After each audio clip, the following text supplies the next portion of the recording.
నమస్తే welcome to KNR news ముందుగా headlines చూద్దాం చెరుకూరి సత్యనారాయణకి ద్రోణాచార్య అవార్డు ఇవ్వాలి దోనేపూడి శంకర్ సిపిఐ జిల్లా కార్యదర్శి అన్ని రంగాల్లో విశాఖ నగరం అభివృద్ధి చెందుతుందన్న ఏపీ శాసనసభాపతి చింతకాయల అయ్యన్న పాత్రుడు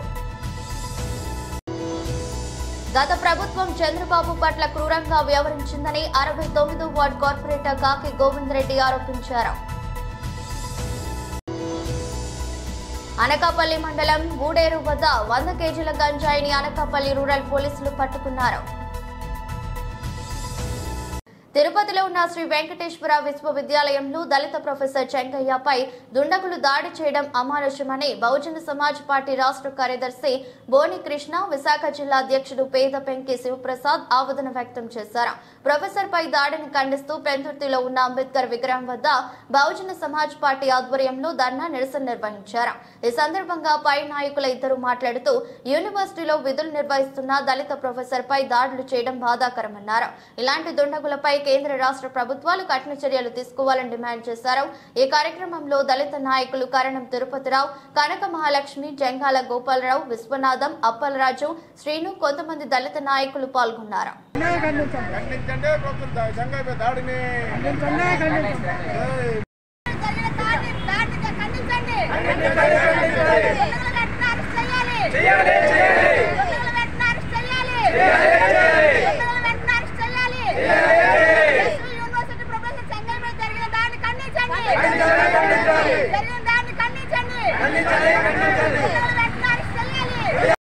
విశాఖపట్నం జిల్లా బహుజన సమాజ్ పార్టీ అధ్యక్షుడిని. ముఖ్యంగా రాష్ట్ర వ్యాప్తంగా ఈరోజు నిరసన కార్యక్రమాలని చేపట్టడం జరిగింది. ఎందుకంటే మేధావి ప్రొఫెసర్ అయినటువంటి చెంగయ్య గారిని, ఎస్వి యూనివర్సిటీ ప్రొఫెసర్ గారిని చాలా నీచంగా దారుణంగా సభ్య సమాజం తలదించుకునే విధంగా అతని సీట్ నుంచి నెట్టుకుంటూ వచ్చి అతని మీద దాడి చేయడం అనేది చాలా తీవ్రమైనటువంటి చర్య. అది మరి ఆ చర్యని చేసినటువంటి బజరంగ దళ కార్యకర్తలు తప్పనిసరిగా హిందూ మతోన్మోదుల్ని అరెస్ట్ చేయాలని ఈ సందర్భంగా మేము కోరుతున్నాం. ఈ రకమైన దాడులు ఇదేమైనా మణిపూర్ అనుకుంటున్నారా? ఇది ఆంధ్రప్రదేశ్. మణిపూర్లో ఇటువంటి ప్రారంభంలో ఆ ప్రభుత్వాలు పట్టించుకోకపోవడం వల్లనే అత్యంత దారుణంగా మారణ కాండ అక్కడ మణిపూర్లో జరుగుతుంది. మరి ఈరోజు తిరుపతిలో శ్రీ వెంకటేశ్వర విశ్వవిద్యాలయం యూనివర్సిటీలో ప్రొఫెసర్ చెంగయ్య గారిని ఏబీవీపీ అలాగే బజరంగ దళ్ ఆర్ఎస్ఎస్ కార్యకర్తలు ఆయన పైన నిర్మానుషమైన దాడి చేసి చాలా బేభక్షంగా ఆయన్ని కొట్టి ఆయన చాంబర్లో స్వరబడి చాలా అవమానపరిచి ఒక ప్రొఫెసర్ అని చూడకుండా ఆయన్ని నిన్న కొట్టి హింసించడం జరిగింది. ఆ సంఘటనపై వేళ బహుజన సమాజ్ పార్టీ రాష్ట్ర వ్యాప్తంగా మా రాష్ట్ర అధ్యక్షులు బక్క పరంజ్యోతి గారు, అలాగే రాష్ట్ర కోఆర్డినేటర్ గారు డాక్టర్ జె పూర్ణచంద్ర గారు, అడిషనల్ అదనపు డీజీపీ ఐపీఎస్ ఆయన, అలాగే మా రాష్ట్ర మరో కోఆర్డినేటర్ లకే రాజారావు గారు నా ఆదేశాల మేరకు ఈ యొక్క నిరసన కార్యక్రమాన్ని ఇక్కడ మేము చేపట్టాం. ఏదైతే దాడి జరిగిందో వాళ్ళపైన బేషరతుగా కేసులు నమోదు చేసి వెంటనే అరెస్టు చేసి భవిష్యత్తులో ఇలాంటివి జరగకుండా ప్రభుత్వం వెంటనే చర్యలు తీసుకోవాలని చెప్పేసి మేము కోరుతున్నాం. జై భీమ్, జై భారత్.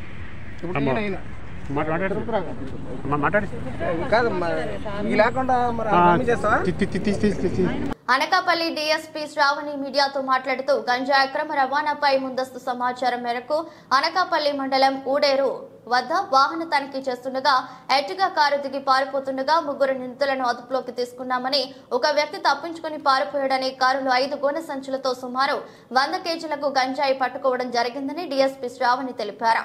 పట్టుబడ్డ వారిలో 2 మాడుగుల మండలానికి ఒకరు అల్లూరు సీతారామరాజు జిల్లా చెందిన వారిని తెలిపారు. ఈ 3ని అరెస్ట్ చేసి రిమాండ్ కు తరలించినట్లుగా డీఎస్పీ శ్రావణి మీడియాతో తెలిపారు. పట్టుబడ్డ గంజాయి ఏజెన్సీ నుంచి వస్తుందని, పట్టుబడ్డ నిందితులు పాత నేరస్తులేనని తెలిపారు. ఆంధ్రప్రదేశ్ ప్రభుత్వం ప్రతిష్టాత్మకంగా తీసుకోవడంతో పోలీసు నిఘా పెంచడం ద్వారా ఈ మధ్య కాలంలో పెద్ద ఎత్తున అనకాపల్లి జిల్లాలో గంజాయిని స్వాధీనపరచుకోవడం జరుగుతుందని, గంజాయికి అలవాటు పడ్డ వారిపై పీడీ యాక్ట్ అమలు చేయడం కూడా జరుగుతుందని, వారి ఆస్తులను స్వాధీనం చేసుకోవడం తీసుకోవడం కూడా జరుగుతుందని డీఎస్పీ శ్రావణి మీడియాతో తెలిపారు.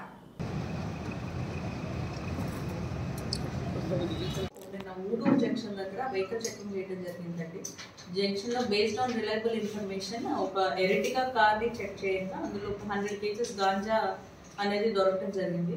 ఆన్ డీటెయిల్డ్ ఎంక్వైరీ తెలిసింది ఏంటంటే అందులో మాకు accused A2 and driver Rakesh, తర్వాత వీళ్ళిద్దరికి సప్లై చేసిన అతను ఉన్నాడు కొండబాబా. వీళ్ళు ముగ్గురు కలిపి యాక్చువల్గా ఈ గాంజా తీసుకెళ్తున్నారు. 4th పర్సన్ ఒక ఆయన ఉన్నాడు అందులో. అతను ఎప్పుడైతే పోలీస్ చెక్ చేస్తున్నారో అది చూసి పారిపోయాడు. అతనే మేజర్ కల్ప్రిట్. అతన్ని కూడా పట్టుకునే చర్యలు చేస్తున్నాము. సో దీంట్లో భాగంగానే నిన్న ఒక ఎరిటికా కార్ 100 కేజెస్ గాంజా అండ్ ఒక 2 సెల్ ఫోన్స్ సీజ్ చేసుకోవడం జరిగింది. గాంజా వాల్యూ వచ్చి రఫ్లీ 10 lakhs ఉంటుంది. 5 lakhs ఏమో దొరికింది, 5 lakhs ఇచ్చాడట. అండ్ 5 lakhs ఆఫ్టర్ సెల్లింగ్ ఇస్తానని చెప్పి తీసుకొచ్చాడు. సెల్లర్ని కూడా, అందుకోసమే ఆ సెల్లర్ ఎవరైతే ఉన్నాడో ఆ సెల్లర్ని కూడా తీసుకురావడం జరిగింది. ఈ కేసు వేరే కేసుల్లో కూడా ఇన్వాల్వ్ అయి ఉన్నారు. గాంజా కేసెస్లో తెలియజేయబడింది ఏంటంటే బేసిక్గా ఎవరైతే గాంజా క్రైమ్లో ఇన్వాల్వ్ అయి ఉన్నారో వాళ్ళ మీద ఇంటి నుంచి మేము PD యాక్ట్స్ ఇనిషియేట్ చేస్తాము. అండ్ వాళ్ళ ప్రాపర్టీస్ ఏవైతే ఉన్నాయో ఈ ప్రొసీడ్స్, ఈ గాంజా డబ్బులతో ఉన్న ప్రాపర్టీస్ అన్నీ కూడా మేము as part of financial investigations అవి కూడా సీజ్ చేయడం జరుగుతుంది.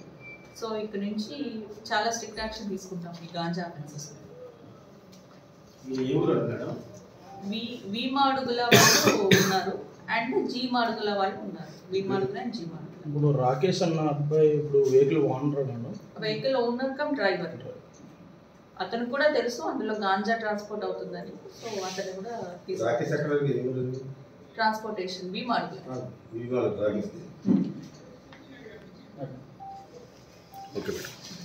గత ప్రభుత్వం చంద్రబాబు పట్ల క్రూరంగా వ్యవహరించిందని 69వ వార్డు కార్పొరేటర్ కాకి గోవిందరెడ్డి ఆరోపించారు. సుదీర్ఘ రాజకీయ అనుభవం ఉన్న వ్యక్తి పట్ల నాటి ప్రభుత్వం కక్ష సాధింపునకు పాల్పడిందని మండిపడ్డారు. చంద్రబాబు అరెస్టు సమయంలో తాను సస్పెండ్ తో పార్టీకి దూరంగా ఉన్నప్పటికీ ఆయనపై ఉన్న అభిమానంతో తాను చంద్రబాబు తక్షణమే విడుదల కావాలని, ఆయన్ను ముఖ్యమంత్రిగా చూడాలని భద్రాద్రి రాముని వేడుకున్నానని, అలా జరిగితే తాను నడిచి భద్రాచలం వస్తానని మొక్కుకున్నానని చెప్పారు. దీనిలో భాగంగానే గాజువాక నుంచి పాదయాత్రగా భద్రాద్రి వెళ్లినట్లు చెప్పారు. 2 తెలుగు రాష్ట్రాలలో తనకు సంఘీభావం లభించిందని చెప్పారు.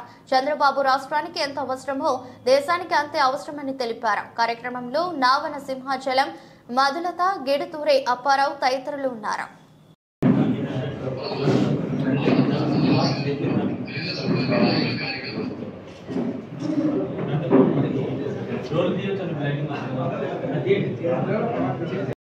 గ్రూపుల్లో చూసి, పత్రికల్లో చూసి చాలామంది వాలంటరీగా వచ్చి తెలంగాణలో కానీ ఆంధ్రాలో కానీ చాలామంది కార్యకర్తలు, నాయకులు వచ్చి మాకు సంఘీభావం ప్రకటించడం, మాకు సహాయ సహకారాలు అందించడం జరిగింది.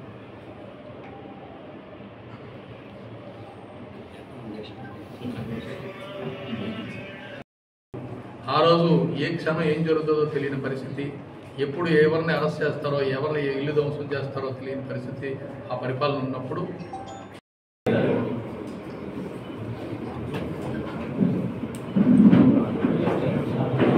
ముందు 2 నిమిషాలు సీనియర్ నాయకుడు రాజు గారు మాట్లాడుతుంది.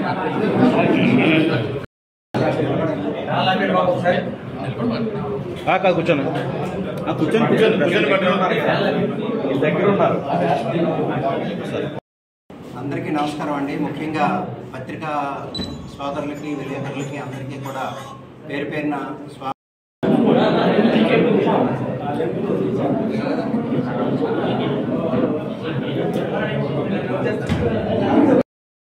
ఏర్పాటు చేసిన పత్రికా సమావేశానికి హాజరైన సెప్టెంబర్ 9వ తారీఖున అన్యాయంగా అక్రమ కేసులు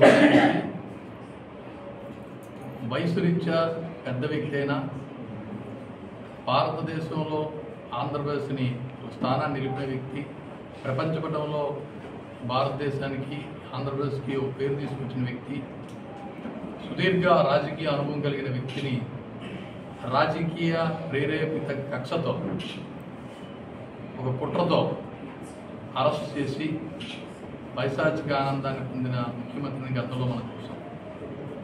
దానికి ఆంధ్రప్రదేశ్తో పాటు భారతదేశంలో ప్రతి ఒక్కరు స్పందించి ఆయనకి జరిగిన అన్యాయాన్ని యావత్తు భారతదేశంలో ఉన్న తెలుగు వాళ్ళతో పాటు అన్ని రాజకీయ పార్టీలు ఖండించడం జరిగింది. సెప్టెంబర్ 9వ తారీఖున జరిగిన దగ్గర నుంచి చంద్రబాబు నాయుడు గారు రాష్ట్రం ఏంటంటే తీవ్ర మనస్తాపానికి గురయ్యాం. ఒక పట్ల పార్టీ మీద అభిమానం, రెండవ పక్క నారా చంద్రబాబు నాయుడు గౌరవం. అప్పటికి నేను కొన్ని కారణాల వల్ల పార్టీ దూరంగా ఉంచింది, సస్పెండ్ చేసి దూరంగా ఉంచింది. అయినప్పటికీ పార్టీ మీద అభిమానం, చంద్రబాబు నాయుడు గౌరవం, అచంచలమైన భక్తి విశ్వాసాల వల్ల ఆయన తక్షణమే జైలు నుంచి విడుదలవ్వాలని, ఆయన నిండు ఆరోగ్యాలతో ఉండాలని, ఈ రాష్ట్రానికి మరలా ముఖ్యమంత్రి అవ్వాలని, ఆయన పరిపాలనలో శ్రీరాముడు ఏలిన శ్రీరామరాజ్యం చంద్రన్న పాలనలో రావాలని కోరుకోవడం. అలా జరిగితే తొంగలంలో ఉన్న విజయరాఘవస్వామి ఆలయం నుంచి భద్రాచలంలో ఉన్న భద్రాద్రి రాముడి దగ్గరికి వస్తానని చెప్పి పాదయాత్రగా వస్తానని సెప్టెంబర్ 21వ తారీఖున మీ అందరికీ తెలుసు. ఆ రోజు నల్ల దుస్తులతో ఇదే సమావేశంలో ప్రెస్ మీట్ పెట్టి ఒక రోజంతా ఉపవాసం ఉండడం జరిగింది. అలాగే 1 వీక్ నిరసన కార్యక్రమాలు చేసాం. నిరసన కార్యక్రమాలు చేసినప్పుడు కూడా పోలీసులు మేము 500 మంది కలిసి బైక్ ర్యాలీగా పైలానికి వెళ్దామని చెప్పి నిరసన తెలియజేద్దామని చెప్పినప్పుడు తెల్లవారి నుంచే హౌస్ అరెస్ట్ చేసి మమ్మల్ని అందరినీ కదిగంటాడ జైల్లో పెట్టడం కూడా తెలుసు. అయినప్పటికీ పార్టీకి ఆ రోజు మనం సంబంధం లేకపోయినా ఈ పార్టీలో 1989 నుంచి తెలుగుదేశం పార్టీలో క్రియాశీలకంగా ఉండి 1995లో కౌన్సిలర్గా పనిచేశాను. 2000లో మా మిసెస్ కౌన్సిలర్గా పనిచేశారు. 2007లో తెలుగుదేశం పార్టీ తరఫున కార్పొరేటర్గా పోటీ ఓడిపోయినా మరలా 2021లో తెలుగుదేశం పార్టీ తరఫున అఖండ మెజార్టీతో వార్డు ప్రజలు గెలిపించారు. 1989 నుంచి ఈవేళ వరకు తెలుగుదేశం పార్టీ పట్ల అంకిత భావంతో, అచంచలమైన నాయకుల మీద ఉన్న విశ్వాసంతో పార్టీ కోసం పార్టీ ఏ బాధ్యత ఆ బాధ్యతని సూచన తప్పకుండా నిర్వహించి ఈరోజు చంద్రబాబు నాయుడు గారి కష్టకాలంలో మరి మనం అందరమే ఉండాలి, ఆయనకు అండగా ఉండాలని చెప్పి ఆ రోజు నిరసన కార్యక్రమాలు తెలియజేయడం నా వ్యక్తిగతంగా ఆయన నిండు ఆయురారోగ్యాలతో ఉండాలి, ఆంధ్రప్రదేశ్ రాష్ట్రానికి మరలా ముఖ్యమంత్రి అవ్వాలి, ఈ పాడైపోయిన విధ్వంసమైన పరిపాలనని సరిదిద్దాలి, మా ఆంధ్రప్రదేశ్ ప్రజల భవిష్యత్తుని ఆయనే కాపాడగలడు, భవిష్యత్ తరాలకి ఈ ఆంధ్రప్రదేశ్ ద్వారా ఏదైతే తెలుగు వారికి దిక్సూచి ఇవ్వడానికి నాయకుడు అవసరం కాబట్టి ఆయన కోరుకోవడం. భద్రాచల శ్రీరామచంద్రుడు నా కోరిక మన్నించి ఆంధ్రప్రదేశ్ ప్రజలు ఆయన మీద అసించలమైన విశ్వాసంతో ఆంధ్రప్రదేశ్ ప్రజల ఆశీర్వాదాలు, తెలుగుదేశం పార్టీ నాయకుల కార్యకర్తల కృషి వలన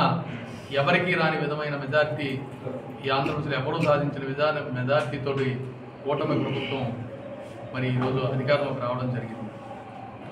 అన్ని రంగాల్లో విశాఖ నగరం అభివృద్ధి చెందుతుందని ఏపీ శాసనసభాపతి చింతకాయల అయ్యన్న పాత్రుడు అన్నారు.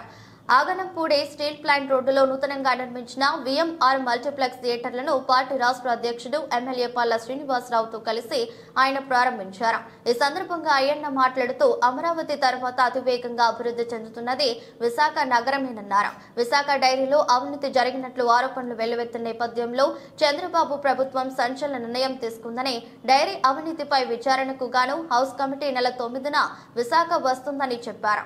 డైరీ లోపల పరిస్థితులు, కార్మికుల నుంచి అభిప్రాయాలను కమిటీ అడిగి తెలుసుకుంటుందన్నారు. ఆ తర్వాత ప్రభుత్వానికి నివేదిక సమర్పిస్తుందన్నారు. కార్యక్రమంలో థియేటర్స్ అధినేత యార్లగడ్డ వెంకన్న చౌదరి, ఎమ్మెల్యే గౌతు శిరీష, మాజీ ఎమ్మెల్యే వెంకట్రామయ్య, కార్పొరేటర్లు రౌతు శ్రీనివాస్, బొడ్డు నరసింహ, పాత్రుడు గంధం శ్రీనివాస్, బోండా జగన్, రఘు, సినీ నటుడు ప్రసన్న కుమార్ తదితరులు పాల్గొన్నారు.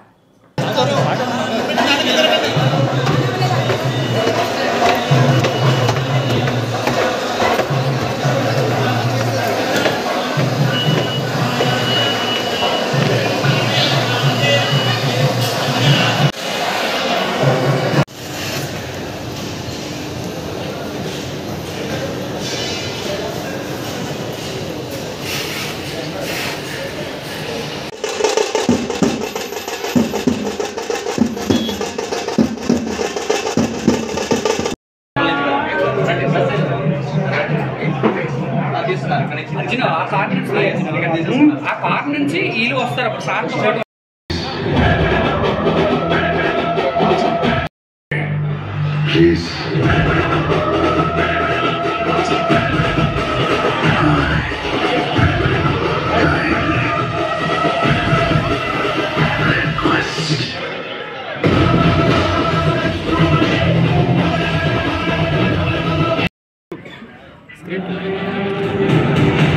పదేళ్ల క్రితం బాంబేలో వచ్చిన తుఫాన్ గుర్తుందా?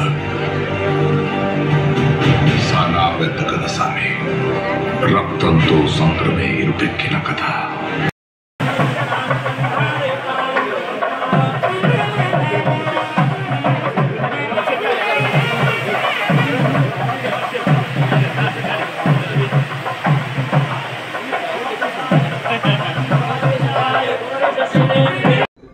ఈరోజు అగ్నపూడిలో విఎంఆర్ ఇది మల్టీప్లెక్స్ని ప్రారంభించడానికి మా గౌరవ స్పీకర్ గారు రావడం జరిగిందండి, అయ్యన్ పార్టీ గారు.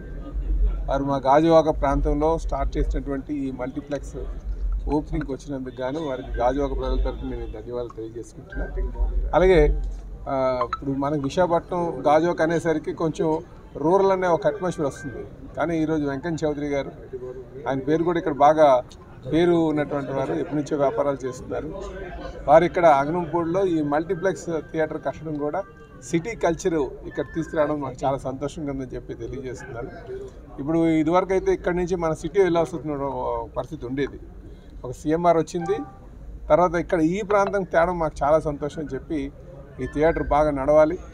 ఇక ఇది ఇంకా మరెన్నో థియేటర్స్ కూడా కట్టాలని నేను ఆకాంక్షిస్తూ మరొకసారి వాళ్ళకి శుభాకాంక్షలు తెలియజేస్తున్నాను.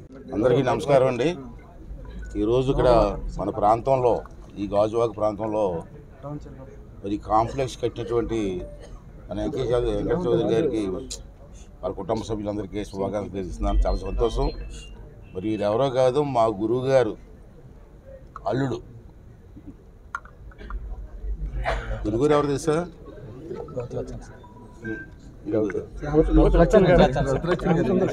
శివాజీ గారు అబ్బాయి. శివాజీ గారు నేను కలిసి చాలా కాలం ఎమ్మెల్యేగా పనిచేసాం. మధ్య మంచి స్నేహితులు. మరి ఇక్కడ ఈ ప్రాంతంలో కట్టడం ఏంటంటే నాకు సంతోషం. ఏంటంటే ఈ జిల్లా వాడు అంటే ఇప్పుడు ఉండే జిల్లా వేరేది, కానీ అందరిది విశాఖపట్నం జిల్లా మొదట. ఈ జిల్లా వాడిగా నాకైతే చాలా గర్వంగా ఉంది. ఏం చేద్దంటే ఇప్పుడు రాబోయే ఫ్యూచర్ అంతా కూడా విశాఖపట్నందే. రాజధాని తర్వాత నెక్స్ట్ ఫ్యూచర్ ఉన్న సిటీ ఏదంటే విశాఖపట్నం. ఇటువంటి విశాఖపట్నంలో ఇటువంటి కార్యక్రమాలు జరగాలి, ఇంకా జరగాలి. ఎంటర్టైన్మెంట్ కావాలి, అభివృద్ధి కావాలి, ఇండస్ట్రీస్ కావాలి, అన్నిటితో పాటు ఎంటర్టైన్మెంట్ కావాలి. అటువంటి ఎంటర్టైన్మెంట్ సెంటర్ని ఇక్కడ ఈ గాజువాక ప్రాంతంలో పెట్టి ఈ ప్రాంత అభివృద్ధిలో భాగస్వాములు అయినందుకు ఆ కుటుంబ సభ్యులందరికీ కూడా ధన్యవాదాలు తెలియజేస్తున్నాను. చంద్రబాబు నాయుడు గారు కూడా మరి ముఖ్యమంత్రి అయిన తర్వాత గత 5 సంవత్సరాలు వదిలేయండి, అదొక పీడకాలు. మనకి దాని గురించి మాట్లాడుకోవద్దు. దెయ్యాల గురించి ఇప్పుడు మాట్లాడకూడదు, దేవతల గురించి మాట్లాడాలి.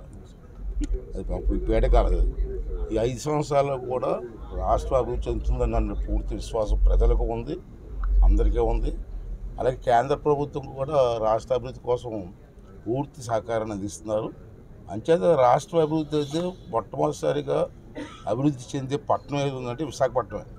ఫ్యూచర్లో రాబోయే తరానికి ఇది ఒక మంచి పట్టణం అవుతుంది. ఇటువంటి పట్టణంలో ఇటువంటి పెట్టుబడులు రావడం, ఇటువంటి ఇండస్ట్రీస్ రావడం, ఫ్యూచర్లో ఈ పట్టణానికి అభివృద్ధి రావడం. అలాగే మొన్న సుపరిణామం మీ అందరికీ తెలిసిందే, లోకల్ ట్రైన్ కూడా, మెట్రో ట్రైన్ కూడా శాంక్షన్ అయిపోయింది. ఇవన్నీ వస్తే ఈ పట్టణం ఎక్కడికో వెళ్తుంది, చాలా అభివృద్ధి చెందుతుంది. ఇటువంటి సమయంలో ఈ గాజువాక ప్రాంతంలో ఈ ఇండస్ట్రీ ఏరియా ఉన్న ప్రాంతంలో ఇటువంటి కాంప్లెక్స్ రావడం ఒక శుభసూచనగా నేను భావిస్తాను. దీనికోసం కృషి చేసినట్టు కుటుంబ సభ్యులకి, అలాగే ప్రజలందరూ కూడా దీన్ని ఆదరించి ఇంకా అభివృద్ధి చెందేలాగా, అలాగే చౌదరి గారు ఇంకా ఇటువంటి కార్యక్రమాలు ఎన్నో చేసి ఈ అభివృద్ధి కార్యక్రమాల్లో వాళ్ళు కూడా భాగస్వాములు అవ్వాలని చెప్పి మనస్ఫూర్తి కోరుకుంటూ, ఆ భగవంతుని ఆశీస్సులు, ప్రజలందరి ఆశీస్సులు వారి కుటుంబ సభ్యులకు ఉండాలని చెప్పి మనస్ఫూర్తి కోరుకుంటాం. అంటే నేనే లేదు, మీ పత్రికా విలేకరులే ప్రెస్లో ఎప్పటి నుంచో రాస్తున్నారు, అవినీతి జరుగుతుందని, కుంభకోణం జరుగుతుందని, రైతులకు అన్యాయం జరుగుతుందని. దాని మీద మన ప్రజాప్రతినిధులు మన అసెంబ్లీలో మాట్లాడారు. అసెంబ్లీలో మాట్లాడిన తర్వాత అందరిని అడిగాను నేను, మరి మీ అభిప్రాయం ఏంటంటే సభా కమిటీ వేస్తే బాగుంటుందని అడిగారు. అప్పుడు సభలో నేను అనౌన్స్మెంట్ చేశా, ఎమ్మెల్యేలు సభా కమిటీ అడుగుతున్నారు, సభ అవునన్న వాళ్ళు చెయ్యొద్దండి, కాదన్న వాళ్ళు నో అన్నాను. అందరూ అవునన్నారు, ఏమన్నారు. అప్పుడు సభా కమిటీ చేశాను. రేపు 9వ తారీఖున నిన్న మీటింగ్ అయింది, మొన్న అయింది, నిన్న ఫస్ట్ మీటింగ్ అయింది అసెంబ్లీలో. రేపు 9వ తారీఖున సభా కమిటీ విశాఖపట్నం వస్తున్నారు, డైరీలోకి వెళ్ళి రికార్డులను పరిశీలిస్తారు. తర్వాత కలెక్టర్ ఆఫీసులో మీటింగ్ ఉంటుంది అధికారులతోటి. అక్కడికి వచ్చి రైతులు కానీ విశాఖ డైరీలో ఎంప్లాయీస్ కానీ ఎవరికి నష్టం జరిగినా వాళ్ళందరూ కూడా కమిటీని కలిసి వాళ్ళు ఫిర్యాదులు తీసుకోవచ్చు. ఆ ఫిర్యాదులని పరిశీలించి మరి ఆడిట్ పుస్తకాలన్నీ చూసి అన్నీ తనిఖీ చేసిన తర్వాత సభా కమిటీ ఏ రిపోర్ట్ ఇస్తే ఆ రిపోర్ట్ మీద యాక్షన్ తీసుకోవడం జరుగుతుంది. ఎన్టీఆర్ జిల్లా విజయవాడ మాచవరం శాతవాహన కాలేజీ గ్రౌండ్స్ లో జరిగిన 20వ రాష్ట్రీయ కాంపౌండ్ ఆర్చరీ పోటీలను ఆయన ప్రారంభించారు. ముందుగా అంతర్జాతీయ కోచ్ చెరుకూరి లెనిన్ చిత్రపటానికి పూలమాల నివాళులర్పించారు. ఈ సందర్భంగా ధోనిపూడి మాట్లాడుతూ క్రీడలలో రాజకీయాలు చేయటం మానుకోవాలని, క్రీడలను క్రీడలుగా గుర్తించాలని అన్నారు. దేశానికి రాష్ట్రానికి వచ్చే పేరు ప్రఖ్యాతలు తీసుకువచ్చే క్రీడలకు ప్రాముఖ్యత కల్పించి క్రీడాకారులను ప్రోత్సహించాలని కోరారు. ఎంతో వ్యయ ప్రయాసాలతో కూడిన ఆర్చరీ క్రీడను అభివృద్ధి చేసేందుకు ఎంతో మంది క్రీడాకారులను వెలికి తీసుకువచ్చిన వోల్గా ఆర్చరీ అకాడమీకి ప్రభుత్వాలు ఆర్థిక సాయం చేసి ఆదుకోవాలని కోరారు. కార్యక్రమంలో కృష్ణా జిల్లా ఆర్చరీ అసోసియేషన్ కోశాధికారి గొట్టిపాటి ప్రేమ్ కుమార్, జాతీయ ఆర్చరీ జడ్జి బొమ్మ దేవర శ్రవణ్ కుమార్, టెక్నికల్ అఫీషియల్ భేవర వెంకటరమణ తదితరులు పాల్గొన్నారు. పోటీలు విజయవంతం కావాలని చెప్పి మన నగరానికి, దేశానికి, రాష్ట్రానికి మంచి పేరు తీసుకురావాలని చెప్పి క్రీడాకారుల్ని ఈ ప్రారంభ పోటీల సందర్భంగా అభినందిస్తూ, ముఖ్యంగా చెరుకూరి సత్యనారాయణ బహుశా మన దేశానికి, రాష్ట్రానికి ఆర్చరీని, విలువిద్యని, ఈ క్రీడను పరిచయం చేసినటువంటిది చెరుకూరి సత్యనారాయణ. అటువంటి చెరుకూరి సత్యనారాయణ ఇవాళ ప్రభుత్వాలు ఎన్ని మారినా కూడా వాగ్దానాలు చేస్తున్నాయి. మున్సిపల్ కౌన్సిల్లో రిజల్యూషన్ని పాస్ చేశాం. చెరుకూరి సత్యనారాయణ సేవలను పరిగణలో తీసుకొని ద్రోణాచార్య అవార్డునిచ్చి సత్కరించాలని చెప్పి ప్రభుత్వం ఆ విధంగా ఆర్చరీని గౌరవించాలని చెప్పేసి కూడా కోరాము. కాబట్టి ప్రభుత్వం ఆ వైపుగా చర్యలు తీసుకోవాలని చెప్పి మంచి నిర్ణయం తీసుకొని విజయవాడ నగరాన్ని గౌరవించాలని చెప్పేసి, తద్వారా క్రీడల్ని గౌరవించాలని చెప్పి కూడా ఈ సందర్భంగా విజ్ఞప్తి చేస్తున్నాం. కాబట్టి క్రీడా రాజకీయాలకు స్వస్తి పలికి క్రీడా స్ఫూర్తిని పెంపొందించేటువంటి క్రీడ విలువిద్య, విజయవాడ నగరం, ఇంద్రకీలాద్రి పర్వతం, అర్జునుడు, గాంధీవం, పాశుపతాస్త్రం ఎంతో చరిత్ర ఉన్నటువంటి నగరంలో ఇవాళ స్టేట్ లెవెల్ కాంపౌండ్ ఆర్చరీ పోటీలు జరగటం అత్యంత ముదావహం. కాబట్టి ఈ పోటీలు విజయవంతం కావాలని చెప్పి పిల్లల మంచి భవిష్యత్తుని, అలాగే విజయవాడ మున్సిపల్ కార్పొరేషన్, కృష్ణా జిల్లా స్పోర్ట్స్ అథారిటీ, ఎన్టీఆర్ జిల్లా స్పోర్ట్స్ అథారిటీ, రాష్ట్ర స్పోర్ట్స్ అథారిటీ వీరందరూ కూడా ఈ క్రీడకి ప్రోత్సాహానికి తగిన నిధులు కేటాయించాలని చెప్పేసి సందర్భంగా వార్తలు ముగించే ముందు మరోసారి హెడ్లైన్. చెరుకూరి సత్యనారాయణకి ద్రోణాచార్య అవార్డు ఇవ్వాలి, ధోనిపూడి శంకర్, సిపిఐ జిల్లా కార్యదర్శి. అన్ని రంగాల్లో విశాఖ నగరం అభివృద్ధి చెందుతుందన్న ఏపీ శాసనసభాపతి చింతకాయల అయ్యన్న పాత్రుడు. గత ప్రభుత్వం చంద్రబాబు పట్ల క్రూరంగా వ్యవహరించిందని 69వ వార్డు కార్పొరేటర్ కాకి గోవింద్ రెడ్డి ఆరోపించారు. అనకాపల్లి మండలం ఊడేరు వద్ద 100 కేజీల గంజాయిని అనకాపల్లి రూరల్ పోలీసులు పట్టుకున్నారు. ఇదరస్ట్ బులెటిన్, మరో బులెటిన్లో మళ్ళీ కలుద్దాం. అంతవరకు సెలవు, నమస్కారం.